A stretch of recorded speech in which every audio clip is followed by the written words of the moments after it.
Šiame video kalbėsiu apie 21 energiją. 21 energija arkanas yra pasaulis. Tai yra prieš paskutinis arkanas, prieš paskutinis skaičius matrice sekantis 22, bet taro numerologijoje kartais 22 yra nulis, nunulinimas. Tai reiškia, kad 21 praktiškai yra paskutinė kartelė, paskutinis etapas, išėjimas, išsilaisvinimas. Matricoje gali būti praktiškai bet kurioje pozicijoje, išskyrus viršutinę dalį, kur yra mėnuo. Mėnesio negali būti 21. Šiaip pašaukime, dvasinėme, socialinėme pašaukime ir visur kitur gali būti šitą energiją. Tai yra visatos harmonija, pasąmonės praplėtimas, išsilaisvinimas nuo visų iliuzijų, sėkmė, noro išsipildymas pliuse, kai žmogus pasiekia šitos būsenos, kai išsilaisvina iš visų iliuzijų, kai suvokia savo esybę, prieina prie vientisumo, suvokia visas stichijas, kaip jisai gali su jomis sąveikauti ir nuoga figūra šitame atvaizdavime rodo, kad neturi visiškai jokių gėdos jausmų, totaliai priima save, totaliai priima pasaulį, tokiu koks jisai yra.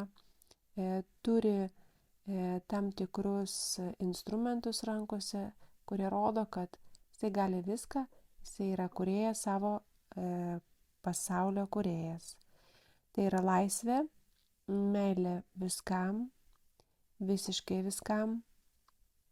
Tai yra žmogus pliuse, kuris dvasiškai praplečia žmonių pasąmonę, jo yra tokia misija, yra taikdarys ir gali daryti įtaką dideliam žmonių kiekiui, maštabuotis, prasiplėsti labai daug, jo biolaukas labai platus ir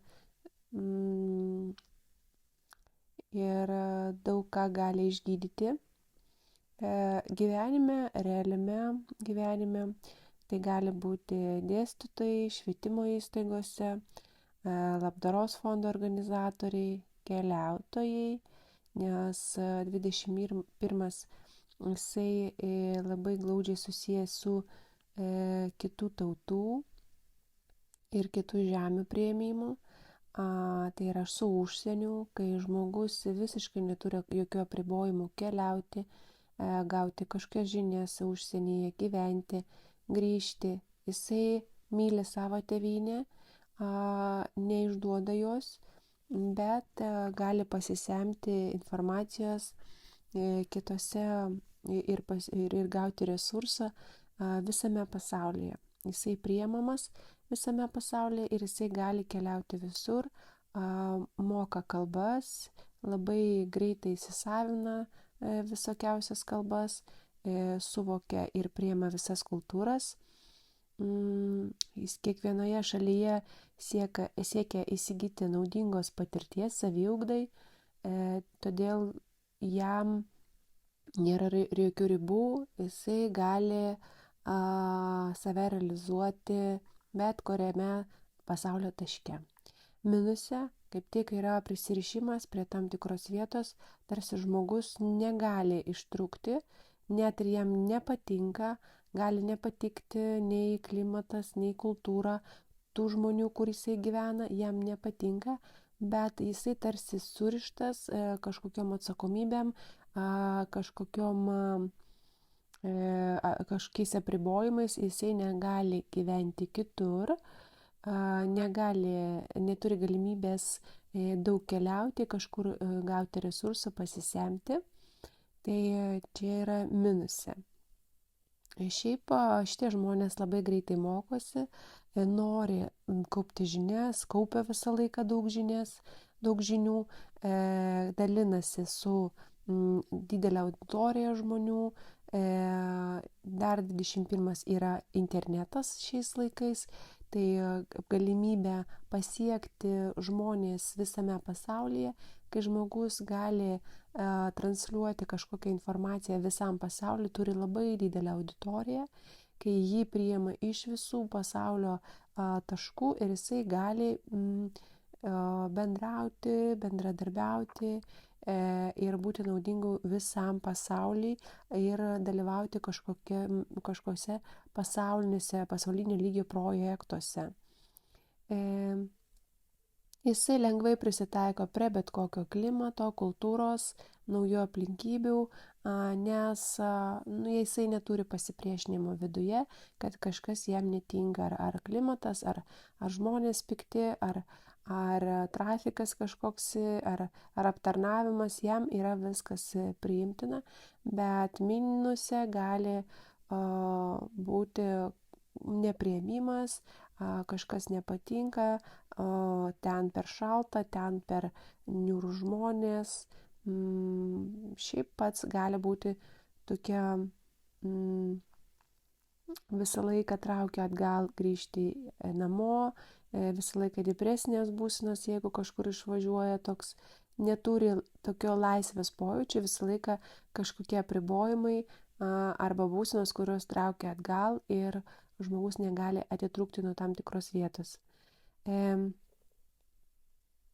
Yra galimybės kažkur dalyvauti tarptautinėse pasaulinio masto galbūt žaidynėse, projektuose, galbūt kažkoks ženklas gali būti labai vardas, kuris apima labai daug kultūrų ir net ir mados kažkokie ženklai, kurie yra populiarūs visame pasaulyje, tai irgi yra 21 arkano užtarnavimai. Žmogus gali labai daug padaryti pasaulio ir žmonių naudai, bet minuse yra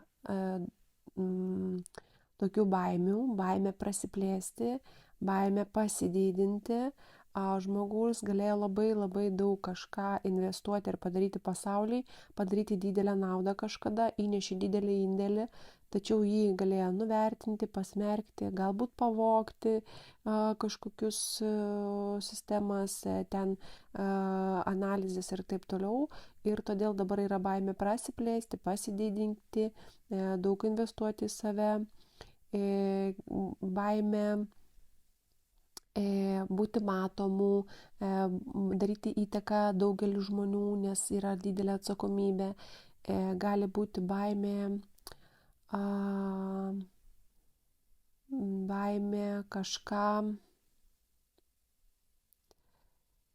paleisti, nes 21 tai yra laisvė, tai visiškas toks neturėjimas jokių prisirišimų.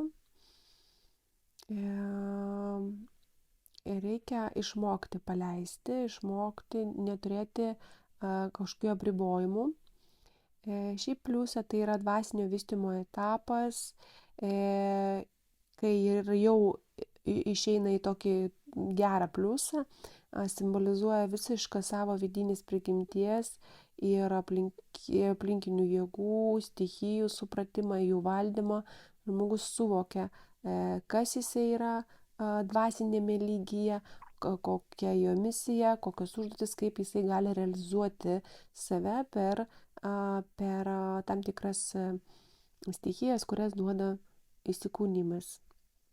Minuse jisai jaučiasi kažkokiam kiaute, kažkokiam kalėjime tokiam, gali būti ir fizinis, normalus kalėjimas, bet ir gali būti psichologinis kalėjimas, galbūt kažkokie santykiai, galbūt kažkokie prisirišimai arba atsakomybė kažką globoti, slaugyti, kažkoks gali būti apribojimas ir tai pasiekmė, kad žmogus galėjo supykti ant viso pasaulio, nekęsti žmonių, supykti ant visos visatos kažkada ir dabar jam gali duoti tokį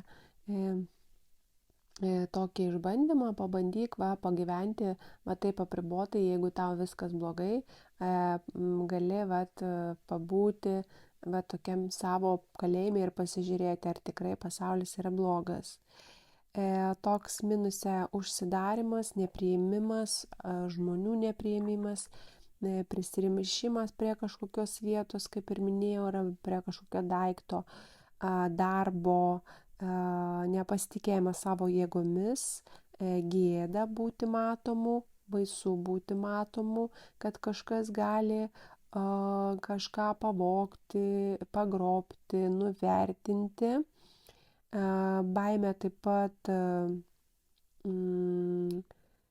augti, tobulėti, prasiplėsti, nes čia, jeigu, pavyzdžiui, yra kažkoks verslas, tai 21 jisai duoda tokio praplėtimo iš karto, čia kaip Jupiteris, jisai padidina.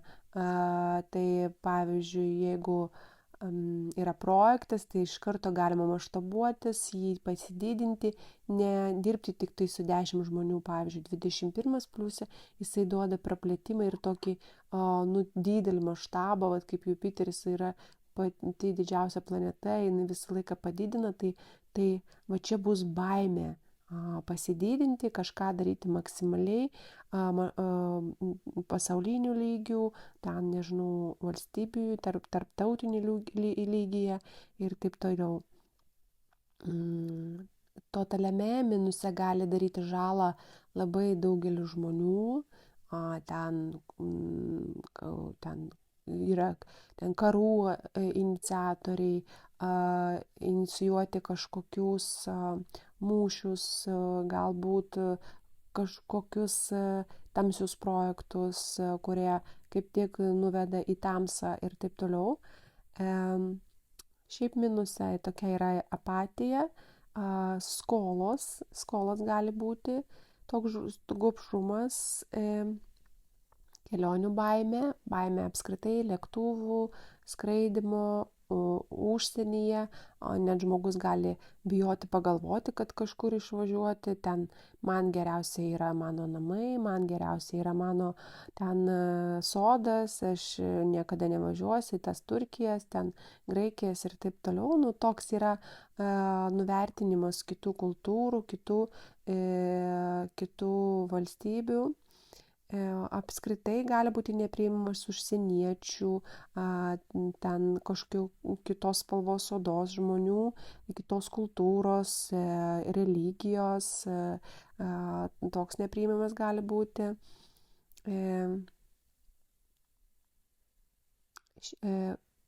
Bet tai yra minusas, bet pliusė tai yra labai dvasinis ženklas, kaip ir minėjau, paskutinė kartelė visų išbandymų praėjimas, kai nusimeta visus iliuzijos, visi akiniai, visi ego, viskas sugriūna ir žmogus tarsi pasikelia aukščiau nuo to žmogiškojo pasaulio ir tampa tokių vedlių ir turi tokį dievišką matymą subtilų ir moka pažiūrėti į pasaulį Dievo akimis, ne žmogaus akimis, o kūrėjo akimis, kaip viskas yra totaliai sugalvota, gražiai, kaip viskas gražu ir tobula, net ir visi kažkokie neigiami dalykai tampa teigiami ir yra suvokimas, kad viskas yra taip, kaip turi būti.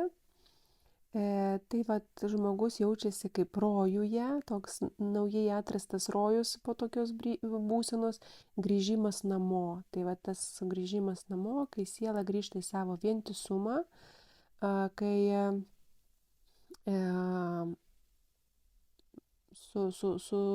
tapatinama su makrokosmosu, toks pereina per visus arkanus, ten bokštą, mirtį, velnio, kur viską išbando ant savęs, praeina didelį ilgą kelią, daug išbandymų ir štai tą sielos būseną, kuri pakyla į viršų ir išgyvenate totalų atleidimą, paleidimą, tokį užbaigimą kažkokios savo misijos, karminių priklausomybių, toks atgimimas, apsivalymas. Ir sekančiame etame, 22, tai ten jau laukia toks nunulinimas visiškas, visų energijų nunulinimas, kad pradėti viską iš naujo. Tai va, taip, toks gražus skaičius, toks reikšmingas ir labai gilus ir labai įdomu, kaip jūs išgyvenate, kokį turite prisirišimą, kur jūs negalite prasiplėsti. Tai laukiu jūsų komentarų.